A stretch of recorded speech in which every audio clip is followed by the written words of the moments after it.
পালানোর আগে শেখ হাসিনা জোর করে বল প্রয়োগের মাধ্যমে ক্ষমতায় থাকতে চেয়েছিলেন। তিনি এতটাই ভেঙে পড়েন যে নৌ সেনা ও বিমান বাহিনীর প্রধানদের ডেকে চাপ দিতে থাকেন, কিন্তু ঘুড়ির সুতা ততক্ষণে ছিঁড়ে গেছে। পালানোর আগে হতাশ শেখ হাসিনা কি করেছিলেন, কি বলেছিলেন তা জেনে নেওয়া যাক। সকাল 10:30 থেকে প্রায় 1 ঘন্টা বিভিন্ন বাহিনীর শীর্ষ কর্মকর্তাদের চাপ দিয়েছিলেন তিনি। পরিস্থিতি যে একেবারেই নিয়ন্ত্রণের বাইরে সেটা তিনি কিছুতেই মানতে চাচ্ছিলেন না। তিনি কারফিউ আরো কড়াকড়ি করতে বলেন, কিন্তু সকাল 9টার পর থেকে বিভিন্ন স্থানে আন্দোলনকারীরা কারফিউ ভেঙে নামতে শুরু করেছিল, তাই অবস্থা আরো জটিল হয়ে যায়। 10টা নাগাদ ঢাকার বিভিন্ন স্থানে জমায়েত বড় হতে থাকে, তাই 3 বাহিনীর প্রধান ও পুলিশের আইজিপিকে প্রধানমন্ত্রীর বাসভবন গণভবনে ডাকা হয়। নিরাপত্তা বাহিনী কেন পরিস্থিতি সামাল দিতে পারছে না সেটার জন্য শেখ হাসিনা ক্ষোভ প্রকাশ করেন। আন্দোলনকারীরা আইন শৃঙ্খলা রক্ষাকারী বাহিনীর সাজোয়া যানে উঠে লাল রং দিয়ে দিচ্ছেন, সামরিক যানে পর্যন্ত উঠে পড়ছেন, এরপরও কেন তারা কঠোর হচ্ছে না সেটা নিয়েও ক্ষোভ প্রকাশ করেন তিনি। এছাড়া বিশ্বাস করে এই কর্মকর্তাদের শীর্ষ পদে বসিয়েছেন সেটাও তিনি উল্লেখ করেন।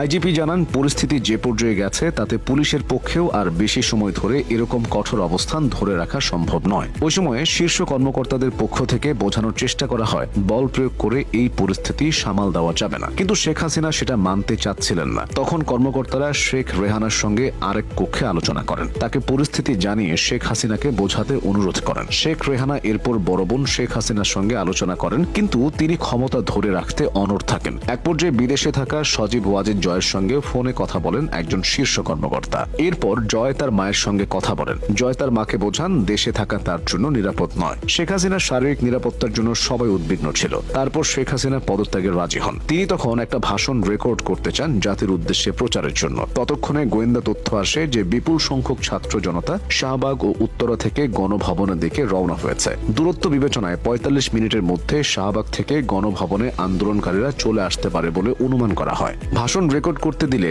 গণভবন থেকে বের হওয়ার সময় নাও পাওয়া যেতে পারে। এই বিবেচনায় শেখ হাসিনাকে ভাষণ রেকর্ডের সময় না দিয়ে 45 মিনিট সময় বেঁধে দেওয়া হয়। এরপর ছোট বোন রেহানাকে নিয়ে তেজগাঁওয়ের পুরনো বিমানবন্দরে হেলিপ্যাডে আসেন শেখ হাসিনা। সেখানে তাদের কয়েকটি লাগেজ ওঠানো হয়। তারপর তারা বঙ্গভবনে যান। সেখানে পদত্যাগের আনুষ্ঠানিকতা শেষ করে বেলা 2:30টার দিকে সামরিক হেলিকপ্টার করে ছোট বোন সহ ভারতের উদ্দেশ্যে উড্ডয়ন করেন শেখ হাসিনা। হেলিকপ্টারটি ভারতের আকাশে প্রবেশের পর কিছুক্ষণ উড্ডয়ন করে, পরে আগরতলায় বিএসএফ এর একটা হেলিপ্যাডে অবতরণ করে। তারপর সেখান থেকে দিল্লি যান বলে ভারতীয় গণমাধ্যমে খবর বের হয়েছে। শেখ হাসিনা নয়াদিল্লির কাছে ভারতীয় সেনাবাহিনীর হিন্দন বিমান ঘাঁটিতে বিকেলে অবতরণ করেন। ভারতীয় সেনাবাহিনীর এক কর্মকর্তা তাকে স্বাগত জানান। তার পরবর্তী গন্তব্য এখনো অনিশ্চিত। পালানোর দিন সকালেও শেখ হাসিনা জানতেই পারেনি আন্দোলন কতটা তীব্র। রাজনৈতিক বিশ্লেষকদের ধারণা, শেখ হাসিনার আশেপাশের মানুষদের মিথ্যা আশ্বাসের কারণে তিনি আন্দোলনের ব্যাপকতা বুঝতে পারেননি। তারা নেত্রীকে খুশি রাখতে নেতিবাচক কিছু বলেননি। আর টিভি দেখেও আন্দোলন সম্পর্কে ধারণা পাওয়া কঠিন, কারণ 2-1টা টিভি চ্যানেল ছাড়া বাকিরা সত্য তুলে ধরার ব্যাপারে অতটা তৎপর ছিল না।